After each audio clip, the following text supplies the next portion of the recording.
कहते हैं जब आपकी प्रसिद्धि लोगों की आंखों में चुभने लगती है तो आपको गिराने के लिए कई रणनीति तैयार की जाती है। लेकिन यदि विचार आपके सच्चे हैं और इरादे नेक हैं तो आप परेशान हो सकते हो लेकिन हार कभी नहीं सकते। दोस्तों, एसयू की मीटिंग चल ही रही थी और दुनिया के 3 बड़े नेता चर्चा में जुटे ही थे कि तभी अचानक इंटरनेट पर उभरता है एक ऐसा ट्वीट जिसमें कोई शख्स खुलकर भारत को खंडित करने की बात कर रहा हो। सोचिए, जब दुनिया की नज़रें एससीओ की मीटिंग पर टिकी हों, वहीं एक शख्स हमारे देश यानी कि इंडिया को ट्विटर पर विभाजित करने की बात कर रहा है।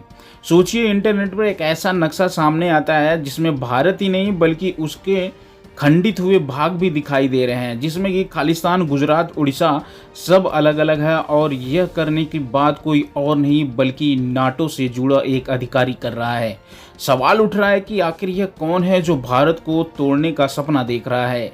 क्या यह सच में नाटो का कोई बड़ा अधिकारी है जिसकी वजह से यह सवाल खड़ा हुआ? भारत को तोड़ने की यह बातें आखिर उभरी क्यों और इंटरनेट पर वायरल क्यों हो रही हैं? एससीओ की मीटिंग के बाद यह नया तमाशा क्यों शुरू हुआ? फिलहाल इन पूरी डेवलपमेंट को आगे आसान शब्दों में इस वीडियो में समझते हैं, लेकिन आगे बढ़ने से पहले इस वीडियो को एक लाइक करके चैनल को सब्सक्राइब जरूर कर लीजिए। दरअसल अभी जो ट्वीट आप स्क्रीन पर देख रहे हैं उसे जाने माने पत्रकार सिद्धांत सिब्बल ने भी शेयर किया और दुनिया को दिखाया कि कैसे नाटो एनलार्जमेंट कमेटी का चेयरमैन खुलेआम भारत को तोड़ने की वकालत कर रहा है।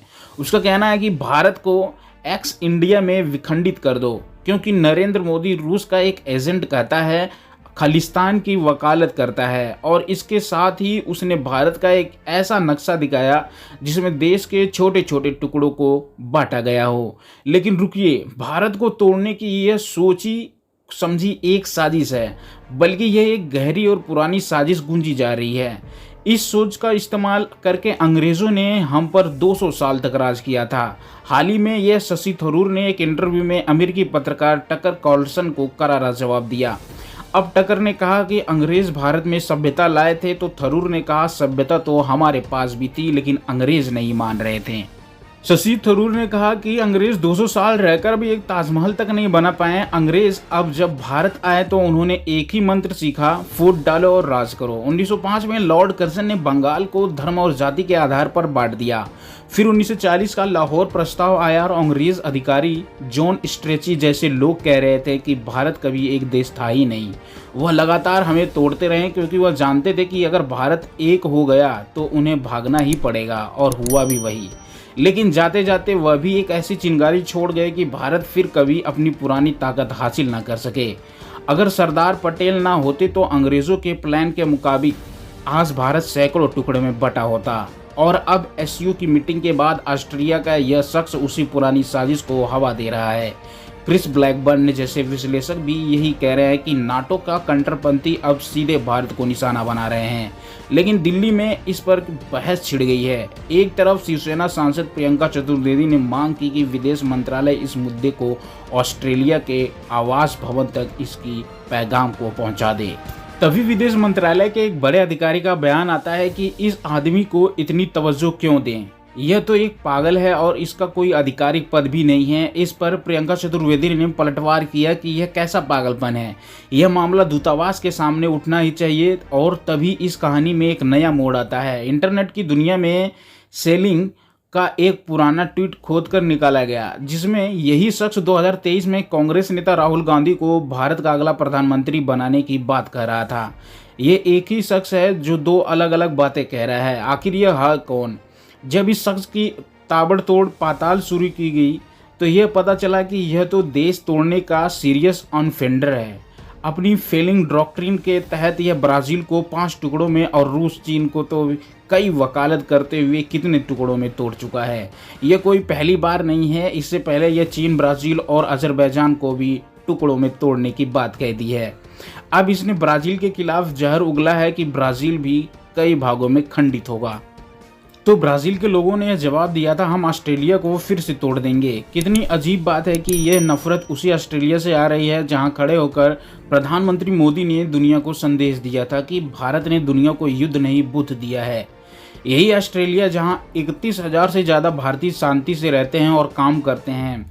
आज जब रूस यूक्रेन युद्ध बाद फिनलैंड और स्वीडन जैसे देश एनटीओ के शामिल होने तक यह अब यूरोप में तनाव का माहौल है। ऐसे में सवाल उठता है, क्या गुंथर फेलिंग सच में सिर्फ एक पागलपन है या फिर इस तनाव पर पूरे भरे माहौल में किसी बड़ी साजिश का एक छोटा सा चेहरा है। असल से Gunther Australian committee for NATO enlargement नाम के एक ग्रुप का चीफ है। एक ऐसा ग्रुप है जो चाहता है कि ऑस्ट्रेलिया और यूक्रेन जैसे देशों में नाटो में शामिल हो। लेकिन मजे की बात यह है कि इस कमेटी में कितने लोग यह किसी काम को नहीं पता।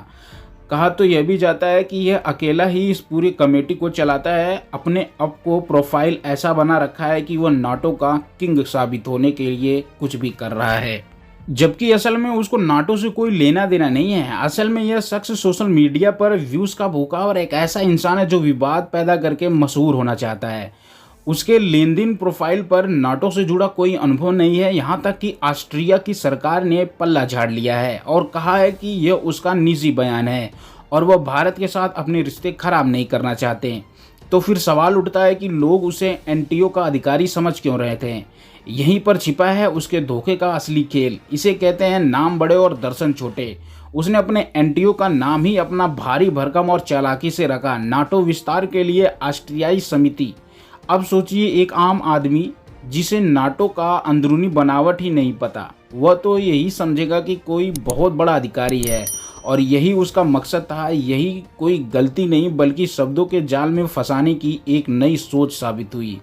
अब आप सोच रहे होंगे कि यह अकेले आदमी की पोल खुल गई, तो आप सोच रहे हैं कि यह कहानी खत्म है, लेकिन नहीं, कहानी अब और भी बड़ी हो रही है। फेलिंग जैसे लोग सिर्फ एक मोहरा हैं, असली लड़ाई डिजिटल में हो रही है जहां पर यह सब प्रदर्शित की जा रही है। यह सब सोची समझी साजिश है, क्योंकि भारत जिस प्रकार से ट्रंप के टैरिफ से परेशान है, ट्रंप इस प्रकार की एक्टिविटी का अंजाम दे सकते हैं। भारत ऐसे ही लड़ाई में कई प्रकार के ऐप्स को भी बैन किया है, जिसमें भारत ने अपने भारतीय गवर्नमेंट वाले ऐप को और तो और विदेशों के कई ऐप को भी बैन किया। यह तो बस शुरुआत है। आज कोई फेक प्रोफाइल बनाकर देश तोड़ने की बात कह रहा है, कल आर्टिफिशियल इंटेलिजेंस और डीप फैक्ट टेक्नोलॉजी का इस्तेमाल करके कोई कितना भी बड़ा धोखा कर सकता है, हम सोच भी नहीं सकते। इसलिए आज भारत को एक ऐसे डिजिटल किले की ज़रूरत है, एक ऐसे मजबूत कानून की ज़रूरत है जो सही और गलत के बीच में एक लक्ष्मण रेखा खींच सके और देश के खिलाफ साजिश करने वालों को सजा दे सके।